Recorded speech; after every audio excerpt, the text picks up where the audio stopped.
안녕하세요. 역사를 사랑하는 박수입니다.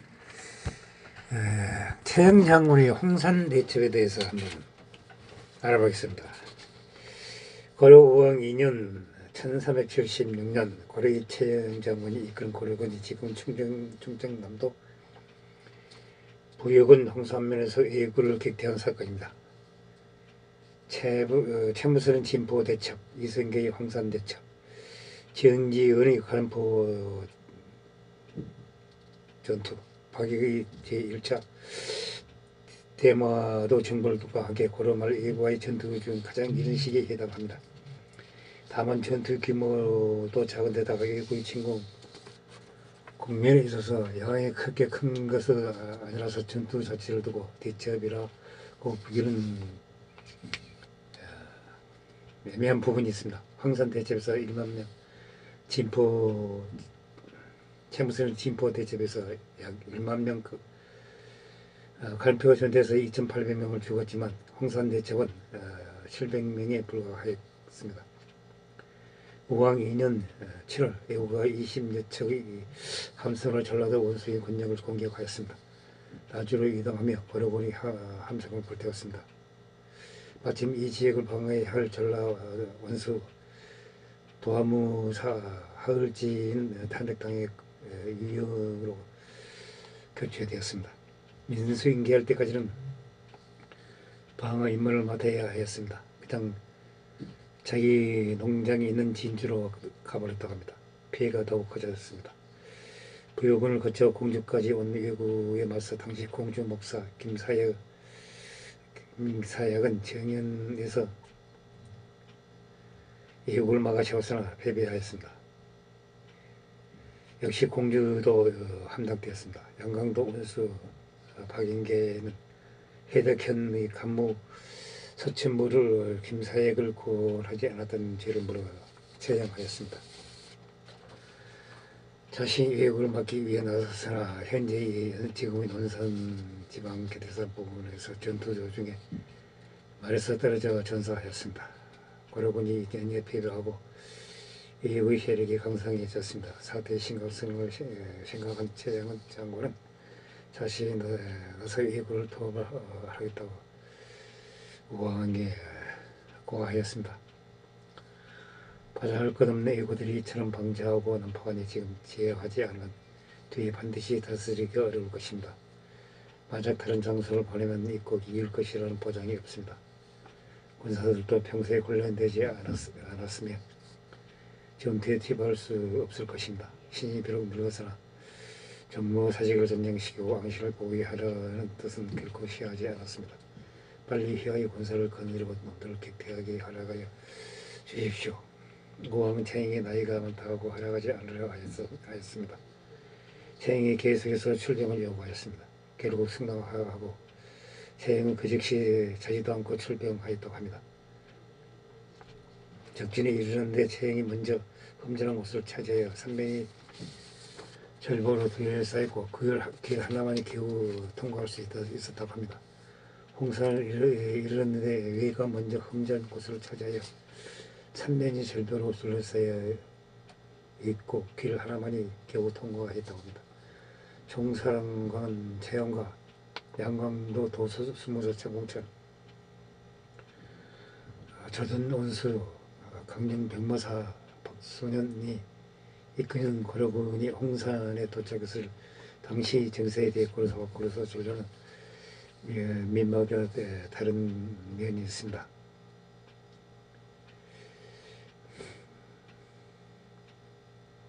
예고를 시행할 당시에 고려군이 험준한 곳에 진을 치고 예고를 공격하였는지라 얘가 고려군을 막기 위해 험준한 곳에 진을 치고 고려군을 막을 것인지 서로 말이 다르고 있습니다. 물론 이에 대해서는 고려서 전료가 맞는 말입니다. 기록처럼 예고는 험한 요지에 차를 잡고 있고 산면이 모두 절벽의 길이라는 한 길뿐이나 그 길로 진거라는 것은 맞기 딱 좋은 상황이었습니다. 이에 최영이 직접 설교를 선봉에 서서 청계병을 묶고 앞장서서 돌기가 했습니다. 적들이 바람 앞에 북치를 쓰러졌습니다. 이렇게 앞장서서 돌격하다 보니 당연히 채영 본인도 공격에 노출되었습니다. 갑자기 풀속에서 숨어있던 외구가 벌떡 일어나 화살을 쏘았습니다. 채영 장군의 입술에 화살을 맞았습니다. 즉시 화살을 뽑아서 외구를 쏴 죽였습니다. 피를 철철 흘리면서 싸워 적을 완전히 무찔러 버렸습니다. 이후 채영이 판사 박성길을 보내 이를 보고하였습니다. 우왕은 대단히 기뻐하며 소식을 전한 박성길에도 백금을 주고 3사 5사 선문서 등을 보내 채영의 재물을 주고 우원 어백평 등으로 하여금 약을 지어 채영을 치료하게 하였습니다. 이후 채영이 계산을 하자 우왕은 풍무 백관을 거느리고 임진강에서 이를 맞이했는데 마치 황제의 사신을 맞이하는 듯 했다고 합니다. 홍산대 집의 공을 눈에 채영은 시중이 되었으나 채영은 시중이 되면 바깥으로 함부로 나가지 못합니다. 외구가 모두 평정되고 나면 받겠습니다 하고 사양했다고 한다. 이에 철선 봉건 봉하였고 이때 채영의 비위를 맞추려고 채영의 처조과인 전라도 원수 유영도 불러다가 멸치부사 상을 삼았습니다. 이에 대해 채영은 굳이 막지 않았다고 합니다. 홍산대 집의 정관은 애매합니다. 우왕은 수를 따라주면서 채영에게 예우의 숫자가 얼마나 되느냐고 물었지만 채영은 얼마 되지 않았다고 합니다. 채영 장군이 말했습니다. 적이 많았다면 이 늙은이가 살아올 수 있겠느냐고 대답했다고 합니다. 채영의 겸손일 수도 있지만 홍산대집이 버려진 전향으로 비정되는 홍산대왕산성을 답사한 이영 교수 등은 지형적인 여건을 볼 때 대규모 전투가 일어나기는 어려운 지형이라고 말하였습니다.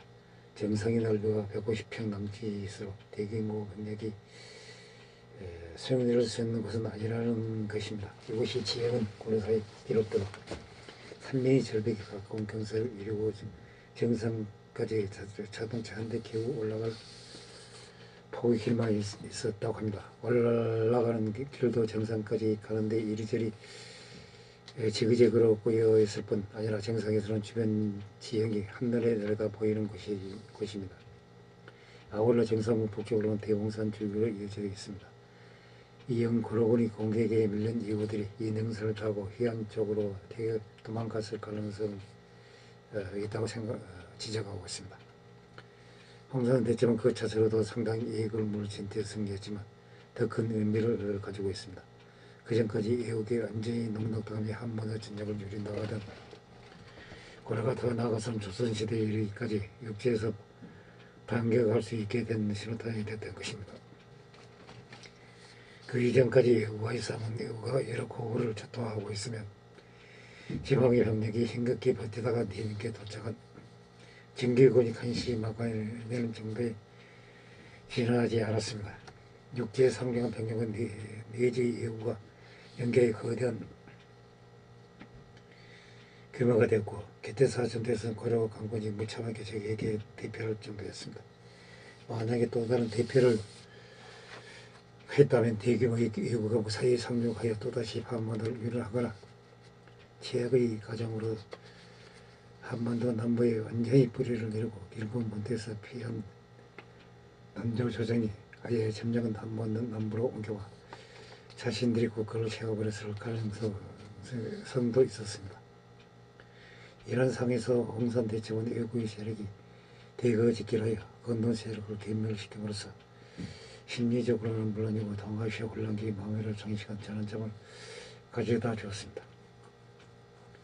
그의 국가 영웅들을 대하듯 하는 채영에 대한 찬양은 장장 30년 긴 애국에게 이른데 방영은 고려자장의 심정을 어느 정도 보여주고 있습니다.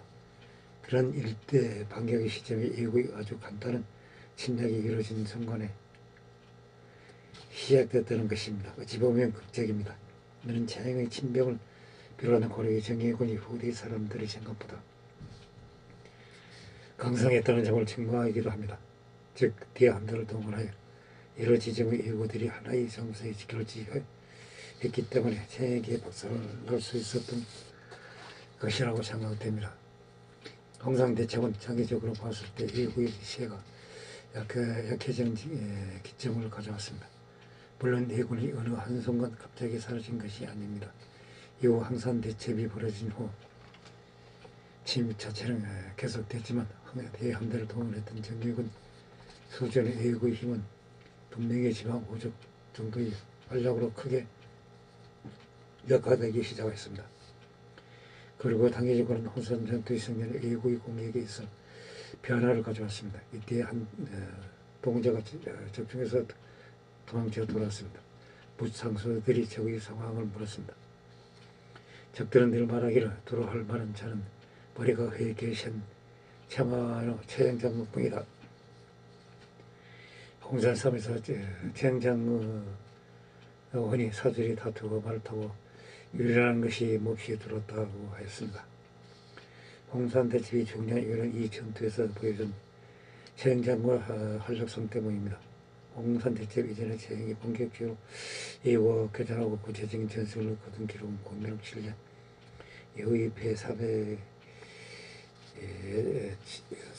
저에게 오차포를 역할하였을 때 복병을 승리도 봤었어 크게 이겼던 것이 유일합니다.